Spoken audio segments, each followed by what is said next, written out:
ভিডিওটি যে যেখান থেকে দেখছেন তাদের সকলের প্রতি প্রীতি ও শুভেচ্ছা রইল। চ্যানেলটিকে সাবস্ক্রাইব ও লাইক শেয়ার করে এগিয়ে নিয়ে যেতে সাহায্য করুন। নমস্কার, আপনারা শুনছেন উত্তরে কণ্ঠ। উত্তরে কণ্ঠ থেকে আমি প্রভাত বসাক, তুফানগঞ্জ, কোচবিহার। প্রবন্ধটি গবেষণামূলক প্রবন্ধ। এর আলোচনা সমালোচনা দুই হতে পারে। হিন্দুত্বের উপর দুভাবে আক্রমণ সংগঠিত হয়েছে, এক দৈহিকভাবে, দুই বৌদ্ধিকভাবে। 800 বছরে মুসলিম শাসনের আমলে যে আক্রমণ সংগঠিত হয়েছে তা দৈহিকভাবে, হয় ইসলাম কবুল করো নতবা জীবন দাও। এই ছিল মুসলিম শাসকদের নীতি। খুন করতে করতে হিন্দুদের মাথার খুলি দিয়ে পাহাড় বানানো হয়েছিল। সঙ্গে ছিল জোরপূর্বক ইসলামের ধর্মান্তকরণ। সেসব ইতিহাস আমাদের স্কুল কলেজে পড়ানো হয় না। এখনও বাংলাদেশ বা পাকিস্তানে জোরপূর্বক ধর্মান্তকরণ চলছে। গত আগস্ট বিপ্লবের পর বাংলাদেশে শোনা গিয়েছিল এদেশে চাকরি করতে হলে ইসলাম কবুল করতে হবে। বহু হিন্দু শিক্ষক শিক্ষিকাকে জোর করে গোমাংস খাওয়ানো হয়েছিল। এ ধরনের বহু খবর আমরা সমাজ মাধ্যম থেকে পাই। পাকিস্তান বা বাংলাদেশে জোর করে হিন্দু মেয়েদের অপহরণ করে ধর্মান্তরিত করে বিয়ে করা হচ্ছে। হিন্দুরা খারাপ, কিন্তু হিন্দু মেয়েরা খুবই সুস্বাদু। সুতরাং হিন্দু মেয়েদের অপহরণ ইসলামে জায়েজ। 200 বছর ইংরেজ শাসন আমলে হিন্দুদের উপর দৈহিক নয়, বৌদ্ধিক আক্রমণ হয়েছে। লর্ড মেকলের প্রবর্তিত শিক্ষানীতিতে হিন্দু ধর্মকে ছোট করে দেখানো হয়েছিল। ফলে এক শ্রেণীর বাঙালি শিক্ষিত মানুষদের দেখা মিলেছিল যারা হিন্দু ধর্মকে ঘৃণা করত। মাইকেল মধুসূদন দত্ত হিন্দু ধর্মকে ঘৃণা করে খ্রিস্টান ধর্ম গ্রহণ করেছিল। জীবনের শেষ লগ্নে নিজের ভুল বুঝতে পেরেছিলেন। ইংরেজরা মুসলিমদের মতো জোরপূর্বক ধর্মান্তকরণ করেনি। লোভ লালসা দেখিয়ে, দান দক্ষিণা করে এবং বিভিন্ন পরিষেবা প্রদানের মাধ্যমে ধর্মান্তকরণের চেষ্টা করেছে। বিশেষ করে পাহাড়ি অঞ্চলে আদিবাসীদের মধ্যে লোভ দেখিয়ে ধর্মান্তরিত করেছে ইংরেজ মিশনারিরা। উত্তর পূর্ব ভারতে ইংরেজ সরকার আইন করেছিল ইনার লাইন পারমিট ব্যবস্থা। এই আইনের বলে ইংরেজ বা খ্রিস্টান মিশনারিরা খুব সহজেই নাগাল্যান্ড, মিজোরাম, মণিপুর, অরুণাচল প্রদেশ ও মেঘালয়ে ঢুকতে পারত। হিন্দু ধর্মগুরুদের ঢুকতে দেওয়া হতো না। ফলে ওইসব অঞ্চল খ্রিস্টান সংখ্যাধিক্য হয়ে গেছে। তারা এখন ভারত থেকে বেরিয়ে স্বতন্ত্র আবাসভূমির জন্য জঙ্গি আন্দোলন করছে। ভারতের পূর্ব ও পশ্চিম প্রান্তে এত মুসলিম সংখ্যাধিক্য দেখা যাচ্ছে কেন? কারণ খুঁজলে দেখা যায় ভারতীয় রাজন্যবর্গের ভিতর প্রতিহিংসা তো ছিলই, তদুপরি ব্রাহ্মণদের অত্যাচার। মতোয়ার সমাজের একটি বইয়ে দেখেছিলাম ব্রাহ্মণদের অত্যাচারে বিরক্ত হয়ে বাংলাদেশে একদিনে নাকি 70 লক্ষ নিম্ন বর্ণের হিন্দুরা, বিশেষ করে নমশূদ্র শ্রেণীর হিন্দুরা ইসলাম গ্রহণ করেছিল। কেমন ব্রাহ্মণদের অত্যাচার ছিল! ব্রাহ্মণরা মতোয়ার সমাজের মহাপুরুষ শ্রী শ্রী হরিচাঁদ ঠাকুরকে ব্রাহ্মণ পরিচালিত টোলে পড়তে দেয়নি। শ্রী শ্রী হরিচাঁদ ঠাকুরকে মুসলিমদের মক্তবে পড়তে হয়েছে। হিন্দুদের এই ধর্মান্তকরণ প্রবণতা ঠেকানোর জন্য শ্রী শ্রী হরিচাঁদ ঠাকুর মতোয়া ধর্মের প্রবর্তন করেছিলেন। এরই ফলশ্রুতিতে দেখা যায় আজ পূর্ববঙ্গ মুসলিম সংখ্যাধিক্য, যার জন্য দেশ ভাগ হয়েছে এবং আমাদেরকে ধর্ম রক্ষার্থে পূর্ববঙ্গ ছেড়ে চলে আসতে হয়েছে।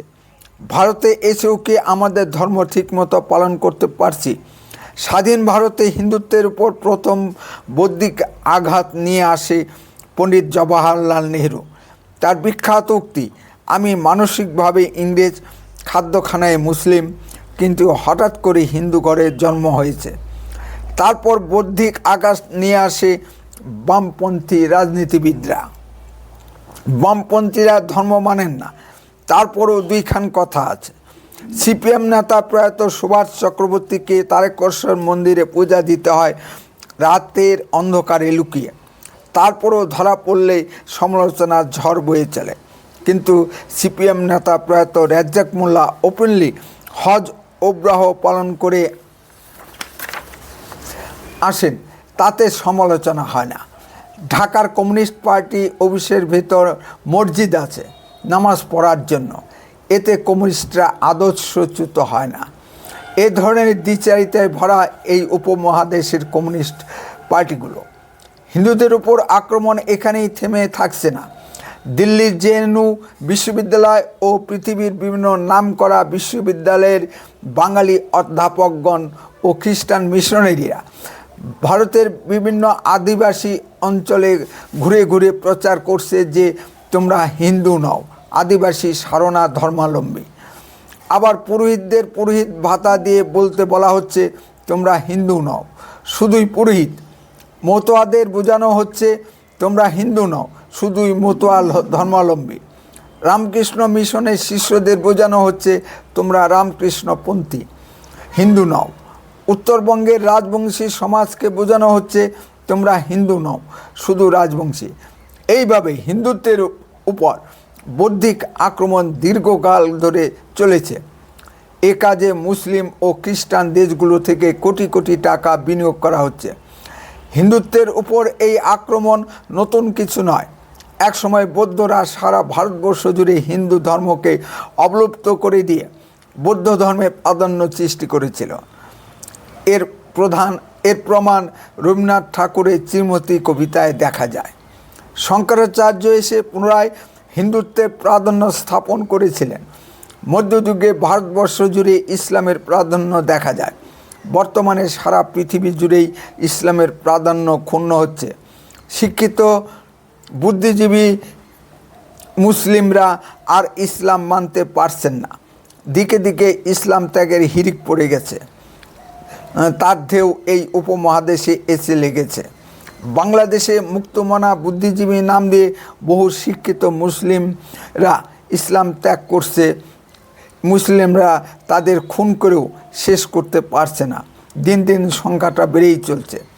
শিক্ষিত মুসলিম মেয়েরা 3 তালাক ও বহু বিবাহের ভয়ে মুসলিম ছেলেদের বিয়ে করতে চাইছে না, তাদের পছন্দ হিন্দু ছেলেদের। ইসলাম ধর্মীয় বিশ্বাস হলো মেয়েরা হলো শস্যক্ষেত্র। হিন্দু ধর্মে মেয়েদেরকে দেবীর আসন সম্মান দেওয়া হয়। মুসলিম মেয়েদের মসজিদে যাওয়ার অধিকার নেই, কিন্তু হিন্দু মেয়েদের মন্দিরে যেতে কোনো বাধা নিষেধ নেই। হিন্দু মহিলারা পুরুষদের সমান সরকারি পরিষেবা পাওয়ার অধিকারী, কিন্তু মুসলিম মহিলাদের ক্ষেত্রে সে সুযোগ আছে কি? কেন বলছি কথা? ভূমিকম্প বিধ্বস্ত আফগান তালিবান সরকার ইসলামী দৃষ্টিকোণ থেকে ঘোষণা করেছে যে ভূমিকম্পে আহত মহিলারা সরকারি চিকিৎসা পরিষেবা পাবে না। সুতরাং পার্থক্য আছে এবং থাকবে। তাই মুসলিম মেয়েরা ব্যাপক হারে হিন্দু ছেলেদের বিয়ে করছে। ইরানে মুসল্লির অভাবে 50,000 মসজিদ বন্ধ হয়ে গেছে। সৌদি আরবে মুসলিমরা নামাজ রোজা ছেড়ে হরে কৃষ্ণ কীর্তন করছে। ইন্দোনেশিয়ায় জেল জরিমানা করেও শুক্রবারে নামাজি পাওয়া যাচ্ছে না। সারা পৃথিবী জুড়ে হরে কৃষ্ণ কীর্তনের আওয়াজ শোনা যাচ্ছে। হিন্দুত্ব হলো এমন একটি উন্নত মানের জীবন পদ্ধতি যা আজ সারা পৃথিবী অনুসরণ করতে চাইছে। দেশের বিভিন্ন হাইকোর্ট ও সুপ্রিম কোর্ট এই রায় দিচ্ছে। ইংল্যান্ডের পার্লামেন্ট শুরু হয় গীতার শ্লোক উচ্চারণের মাধ্যমে। আমেরিকার কংগ্রেস উদ্বোধন হয় পবিত্র বৈদিক মন্ত্রে। বাংলাদেশে কানু বিনে গীত নাই। এই কানু নিশ্চয়ই কোনো ইসলামী মহাপুরুষ নন, হিন্দুদের ভগবান শ্রীকৃষ্ণ। এই সংস্কৃতি বাংলাদেশের মুসলিমরা কি ত্যাগ করতে পারবে? তাহলে বাংলাদেশে কোনো গীত অর্থাৎ গানই থাকবে না।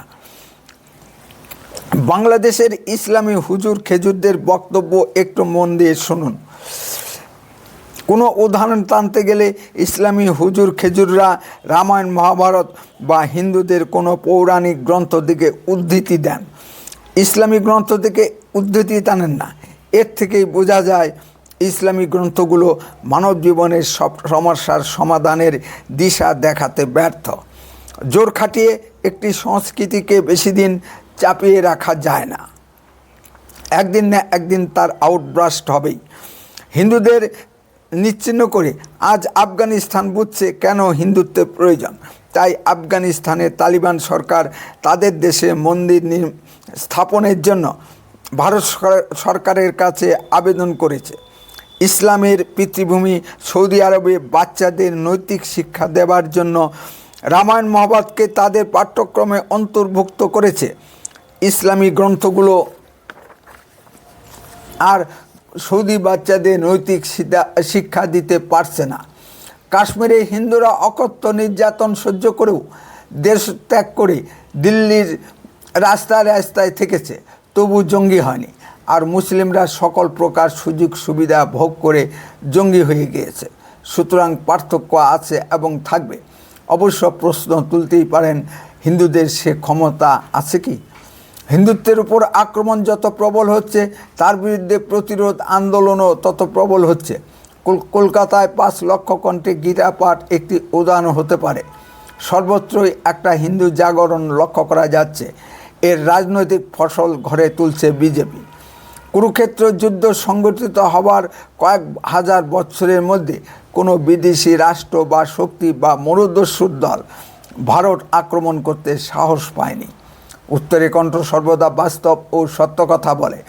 এ ধরনের আরও ভিডিও পেতে এখনই চ্যানেলটিকে সাবস্ক্রাইব করুন, বেল আইকনে ক্লিক করুন, আপনার মূল্যবান মতামত কমেন্টে লিখুন।